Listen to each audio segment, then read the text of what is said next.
नमस्कार, मी गायत्री स्वामी आणि आपण पाहत आहात सकलम. आजच्या न्यूज अनालिसिस मध्ये आपलं स्वागत आहे. आजच्या घडामोडी आणि त्याचं सविस्तर विश्लेषण. पहिली बातमी आहे राष्ट्रवादीच्या विलिनीकरणाची नव्याने चर्चा. राष्ट्रवादी काँग्रेसचा राष्ट्रीय अध्यक्ष तथा माजी उपमुख्यमंत्री अजित पवार यांच्या निधनाला 2 महिने पूर्ण होत असतानाच दोन्ही राष्ट्रवादी काँग्रेसच्या विलिनीकरणाच्या चर्चेने पुन्हा एकदा जोर धरला आहे. सूत्रांच्या माहितीनुसार राष्ट्रवादीच्या वरिष्ठ नेत्यांमध्ये या प्रक्रियेसाठी सुनेत्रा पवारांशी चर्चा करूनच अंतिम निर्णय घेतला जाण्याची शक्यता वर्तवली जात आहे. विलिनीकरणाची चर्चा आजही होऊ शकते, परंतु त्यासाठी दोन्ही बाजूंनी चर्चेच्या टेबलावर येण्याची गरज असल्याचे ज्येष्ठ नेत्यांचे मत आहे. सुनेत्रा पवार यांनी उपमुख्यमंत्री पदाची शपथ घेतल्यापासून पक्षातील समीकरणे बदललेली आहेत. 2 महिन्यांपूर्वी अजित पवारांच्या अपघाती निधनानंतर पवार कुटुंबियांना एकत्र आणण्याचे प्रयत्न पार्थ पवार यांनी केले होते, मात्र त्याला यश आले नाही अशी खंतही राजकीय वर्तुळात व्यक्त होत आहे. रोहित पवारांनी प्रफुल्ल पटेल आणि सुनील तटकरे यांच्यावर केलेल्या गंभीर आरोपांमुळे दोन्ही पक्षातील दरी रुंदावली आहे. मात्र कार्यकर्त्यांमध्ये अजूनही एकीची भावना कायम आहे. राष्ट्रवादीतील विलिनीकरणाची चर्चा आजही होऊ शकते, फक्त सुनेत्राताईंशी बोलायला हवं अशी चर्चा राष्ट्रवादीच्या वरिष्ठ नेत्यांमध्ये सुरू असल्याची सूत्रांची माहिती आहे. यामुळे राष्ट्रवादीच्या विलिनीकरणाच्या चर्चांना उधाण आलं आहे. पुढील बातमी आहे मोदी ट्रम्प यांच्यातील इराण युद्ध चर्चेत एलॉन मस्कचा सहभाग नव्हता, परराष्ट्र मंत्रालयाचा खुलासा. पंतप्रधान नरेंद्र मोदी आणि अमेरिकेचे राष्ट्राध्यक्ष डोनाल्ड ट्रम्प यांच्यात 24 मार्च रोजी झालेल्या टेलिफोनिक चर्चेने जागतिक राजकारणात खळबळ उडवून दिली आहे. न्यूयॉर्क टाइम्सच्या वृत्तानुसार या उच्चस्तरीय चर्चेत अब्जाधीश एलॉन मस्कनेही सहभाग घेतला होता. मात्र भारताच्या परराष्ट्र मंत्रालयाने शनिवारी हे दावे फेटाळून लावत ही चर्चा केवळ 2 राष्ट्रप्रमुखांमध्येच झाल्याचे स्पष्ट केले आहे. परराष्ट्र मंत्रालयाने याबाबत खुलासा करताना म्हटले की आम्ही ते वृत्त पाहिले, परंतु ही चर्चा केवळ मोदी आणि ट्रम्प यांच्यातच झाली, असे परराष्ट्र मंत्रालयाच्या प्रवक्त्यांनी स्पष्ट केले. दोन्ही नेत्यांनी पश्चिम आशियातील बिघडत्या परिस्थितीवर सविस्तर चर्चा केली. जागतिक ऊर्जा बाजारासाठी अत्यंत महत्वाच्या असलेल्या हॉर्मुझ सामुद्रधुनीमधील वाहतूक सुरक्षित आणि अखंड ठेवण्यावर उभय पक्षांनी भर दिला. ही चर्चा फक्त 2 राष्ट्रप्रमुखांमध्येच झाली, यात तिसरी कोणतीही व्यक्ती नसल्याचे परराष्ट्र मंत्रालयाने स्पष्ट केले आहे. पुढील बातमी इराण इस्रायल अमेरिका युद्धाचा 28वा दिवस. युद्धाच्या आघाडीवर काही महत्वाच्या बातम्या. मध्य पूर्वेतील युद्धाने आता भीषण वळण घेतले आहे. इराण समर्थित येमेनच्या हुती बंडखोरांनी युद्ध सुरू झाल्यापासून पहिल्यांदाच थेट इस्रायलवर क्षेपणास्त्र डागले आहे. यामुळे युद्धाची व्याप्ती वाढण्याचे चिन्हे आहेत. दुसरीकडे इस्रायल सैन्याने दक्षिण लेबनॉनमध्ये आजही जोरदार हवाई हल्ले सुरूच ठेवले आहेत. इराणमध्ये गेल्या 4 आठवड्यांपासून पूर्णपणे इंटरनेट बंद आहे, त्यामुळे तेथील जनजीवन विस्कळीत झाले आहे.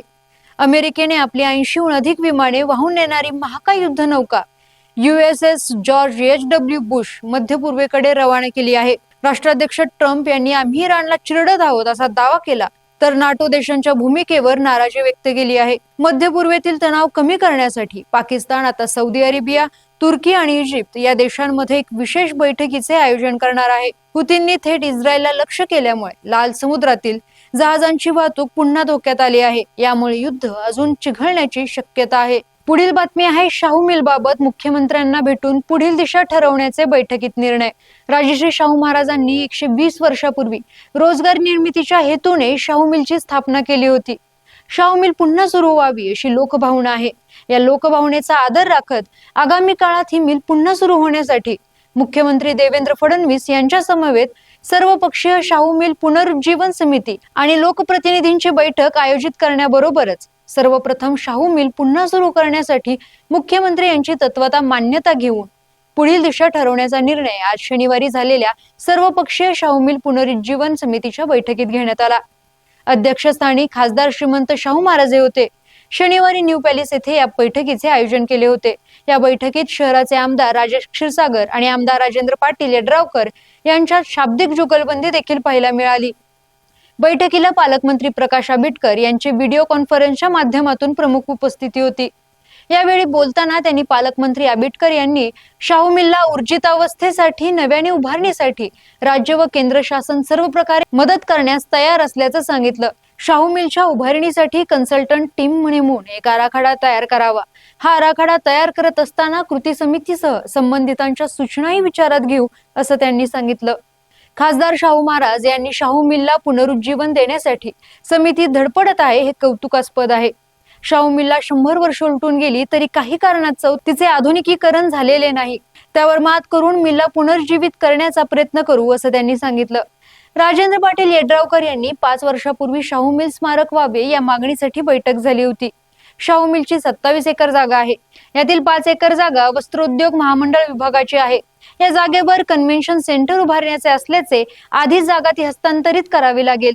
सध्याची प्रोजेक्ट कॉस्ट सुमारे 90 कोटींची आहे. ती वाढवून 118 कोटींची करून मान्यता घ्यावी लागेल.